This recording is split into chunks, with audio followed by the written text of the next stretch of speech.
Terra guide. Gotta. What is going on, YouTube? Hope you guys are doing fantastic today. Today, we've got a Terra God guide. We're going to be going over her build, her kit, some tips, and just everything to know about Terra before hopping into the battleground. Or if you do know a lot about Terra, maybe there are some tips here or some tech that you guys didn't know about or didn't really think about. So we're going to be jumping right in, starting with the kit, starting with the build. So starting with the build, there's a couple ways to play Terra. One is a little bit more engage, more diving the enemy. One is a little bit more backline, more peel, more set up your teammates. Both are very, very viable. It's one of the reasons that I think she's actually very, very OP and ranked is because you have the two ways to play her. So there's basically two different gods that's giving you like this little flex when you do lock her in. Basically, how you decide how you want to do it is you look at your team. What does my team need? Look at the enemy team. What is the enemy team weak against or what are they strong against? And then optimize in that way. Say they have something like a triple backline comp, something like a hunter, double mage, and then they have a warrior guardian, so they have like a mage jungle, something like Hebo or something like that. So the best thing to do is to engage these fights, get them started, get onto the backline, get your ult onto them, and then fight off that way. The other way to look at it is do you have Zeus and an Artemis, and you need to be playing back to peel for them, setting them up, burning relics to help them live. Those are the two ways to look at it. So depending on the way you want to play, depends on the starter you want to build. Both Sentinels and Benevolence are very good on her. You're building Sentinels if you're building the more dive-centric way. You want to go Benevolence if you're building the more peel-oriented way. So we'll start with Sentinels. I like going Thebes either way. It's just statted very well. I don't think she stacks Cloak that well either. Her 2 is really the only great way to get it stacked. It's kind of a skill shot, and it's not something you want to worry about playing around. I just want to get the Benevolent or the Thebes online so I can start getting those stacks right away. So I'm that ultra tankiness around 5-6 minutes. Second item, I always like going Divine. This as a 2-item spike. We'll say you're around a level 8, 9 when you're at this point. We'll go 9. At this point in the game, with just 2 items, you are sitting at 100 power, 135 physical, 124 magical. And keep in mind, while you're building like this, Terra's healing is based off of her power also. So heal per tick, instead of, if you only have 1 point into this, instead of 3, it's 8. Instead of 6, it's 11. Same with the ultimate. Her heal instead of 130 or 100 is 130 or 150, it's 180. So keep that in mind. When you're building power, it's more than just your damage is going to be more. It's your healing's going to be more. After that, I like to go something that helps me just live a little bit. So if they have double magical backline, Heartward is going to be really good. If they have a lot of physicals, Lotus can be very, very good. And if you want this Lotus, usually you want to build it beforehand of the Divine rune. So you go something like Lotus Divine. Spirit's Robe is really good at keeping you alive also. And then usually I like rounding it out with another damage item. So something like Deso. Reaver is also really good depending on what you want to do. But I think cooldown resets on her feel very, very strong. Reaver gives you more of a one-shot because it procs your ultimate a little bit more. But Deso gives you that 1v5 team fight almost, which I think feels really, really nice. And then lastly, you're always going to be going Sentinel's Embrace.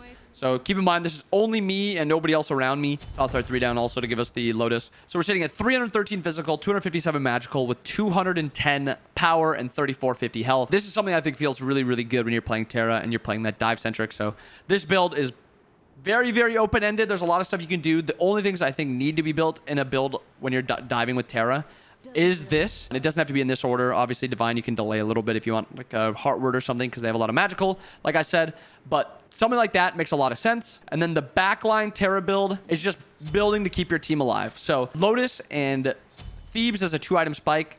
Incredible. Absolutely incredible. This makes it from instead of you are going to be doing damage, you're going to be keeping your team alive. Outside of healing, you're going to give them a lot of protections in your Thebes and in your Lotus. And then outside of that, you just build kind of what the enemy is looking to do. So say you have a double auto attack. Say you have a mid lane Ola run and an Artemis ADC. Shogun's is going to feel really good. Say your mid laner is a Zeus and they have a lot of CC and you want to make sure to keep them alive. Absolution. Also, I've made a video about this, but Absolution procs almost immediately on Terra, so it really actually feels good on her to build Absolution. Absolution is an option. Heartward is an option if you need some magical. You just kind of build what you need to keep your team alive. And then at the point where you upgrade your starter, both Compassion and Heroism have their advantages. It just depends on what the enemy team is trying to do when they're diving. Do they just have a lot of spread damage and they're just trying to dive the backline and get a lot of damage out and try to kill? Someone like Hunbots, Zhong, Susano, the Compassion is going to make a lot more sense. Or are they reliant on like a CC and then a lot of single target damage where the Heroism will come in very strong. Something like Horus is looking to hit somebody and the heroism is going to be very nice. Or something like Hercules looking to pluck you and then kill that one person that's getting plucked. So just keep that in mind when you're thinking about it. Both have very, very good upsides, but they can feel pretty weak if you build them in the wrong scenario. Compassion makes a little bit more sense in most scenarios just because it's something you don't have to really think about. It just kind of is going to go out there and give you mitigation. And then you can heal up the compassion damage that you take. Going into the relics, Ankh never feels great on her, but it's something where you kind of just have to build it. Some games, so Ankh, you kind of have to build it. Never build Aegis. Never build Sprint right now. If you need the movement speed from somebody slowing you, build Wingblade. Blink, if you're diving, Blink can be very valuable. It doesn't have to be built because she actually has a lot of movement, but it can be built. Beads, I think Beads is just not a great option right now with how strong Magi's and Absolution are. I would try to avoid Beads, but some games, they're going to have a whole buttload of CC, and if you don't Beads it, you're going to be dying off cooldown. Something like Ares Fenrir or something like that. So Beads is a necessity some games. Don't build Teleport and Support. Med is incredible on this character. When you get Thebes and you have tier 1 Sentinels or tier 1 Benevolence, and then you have this full meditation upgraded into Ascetic, she is a machine in these fights. She's going to be healing. She's going to be giving cooldowns so she can peel more or engage more. She's going to be giving cooldowns to her teammates. She'll be healing them with her ult and her med. And at this point in the game, the enemy rarely has anti-heal because this is around level 6, 7. So at that point, you're going to be carrying team fights. If they do have built-in anti-heal, a lot of it also, something like Bacchus, Sobek, Odin, Serkets, maybe the med isn't going to feel too great and you might have to go a different option. But if they don't have a lot of built-in anti-heal, or if they have only one source of it and you want to carry those mid-game fights or early game fights, med is incredible. Shell, always going to be a fine option. It's easy to use also. It just gives you a shield. Both upgrades are also very, very strong depending on the scenario. Don't build Thorns on Terra. Sunder on Terra, I think, is fine, but I don't think it's great. It's like a mediocre one where I wouldn't build it a lot of the time. Bracer of Radiance feels great on Terra. It allows you to just maneuver through these team fights to look to peel or to look to engage, look for a stun. Feels very, very good. I build probably Bracer every single game on Terra unless something else is needed. I don't think Horrific is very good on Terra, and I don't think Belt of Frenzy is very good on Terra. So you're looking at one of these 3 items, or 2 of these 3 items as your option, with sometimes Blink. Going into Terra kit, starting with her passive. Her passive is Standing Stones. When she has a stone out from one of her abilities, her 2 and her 3, her autos do a little extra damage. You see that 5 right popping up, and it slows the enemy. It continuously can be reprocced. So we'll look at this one because he's moving. But I'm autoing him. He's slowed. Keep autoing him. He keeps getting slowed. And this is something where you can just chain a bunch of auto attacks in. Toss that down then too. And you're just perma-slowing people. Absolutely busted. Abuse her passive. Her passive is 90% of the reason that she's even decent in the early game. She is a horrendous character if you take out her passive. But with her passive, she is incredible. Going to her 1, Force of Nature. It's this really short range dash. As you can see, it's just barely past 30 units. All it does a little bit of damage. 260. Okay, that's actually a good amount of damage. 260 is a lot. But it allows her to break her other abilities, which we'll get to. Her 2 is a little area. Toss up these. It has decent range. Goes all the way up to, I think it's almost about 50. So yeah, it goes out to 55. And it goes all the way almost on top of you. And this is just a simple stun. It does more damage if you clap them together instead of just putting it on the side where it's like this. It's hard to tell exactly where it is, but it's like from about here to here, it'll do double damage, 142, 142. But if it's outside that little bit of area, I'll just do it super dramatic. If you have it on the too far to the one side, it'll just do 1 proc of it. Basically, are they just getting slapped by it as it comes in, or does it clap them together? Decides if it's 1 or 2, or yeah, 1 or 2 procs. And then her third ability, this giant AoE heal, procs Lotus Sickle. This is one of her biggest sources of her passive because it lasts for 10 seconds. Her 2 lasts for 5 seconds. But both her 2 and her 3 can be broken by her 1. Break through, and then you get another proc on your 1. And that's same with the 2. You don't have to hit both of the 2s. You just have to hit one of them. Something like that allows you to hit both of them. But it does allow you to also hit both if you are positioned correctly. And you can proc that or drop that after and still be able to dash through it. Her ult, lastly, Earthen Fury. It's a heal, it's a damage, it's a heal over time. You get your ult onto enemies. They have these 5 stones around them. The more damage you do to them, the more stones are removed.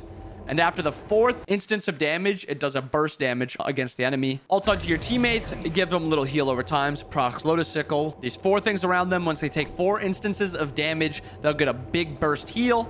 The damage is more than the heal, 400 damage base, 300 heal base. Terra's level order is pretty simple. Her 2 is her best level 1 ability. You always want to get your 3 because it's just your passive, which gives you really, really strong 2v2. If you get your 1, she's a terrible level 2 character. Her biggest spike is at level 3 when you have a point into all your abilities. So 2, 3, 1. Get another point into your 2. Points into your ult when you can. 2, 2, 3, ult, 2, 3, 3, ult. And then just your ult whenever you can. I don't remember exactly how it goes. I think it's something like that. But basically, prio your ult whenever you can, your 2 next, your 3, and then your 1 last. Now that we've got an idea of her kit and her build, let's look at some tips for Terra. As a whole, Terra's kit is revolved around her passive early game. Her passive also allows her autos to be AoE. You toss down your 2, you'll be able to auto in an AoE.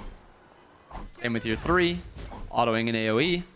This allows her to group minions a lot easier than other characters. Another big thing with Terra outside of her passive is just the ability to use her walls as actual walls. If you're looking at this guy trying to run away, and I know he wants to go this way, putting your walls like this makes a lot more sense because it's a 5-second blockage instead of a 1.5 second stun.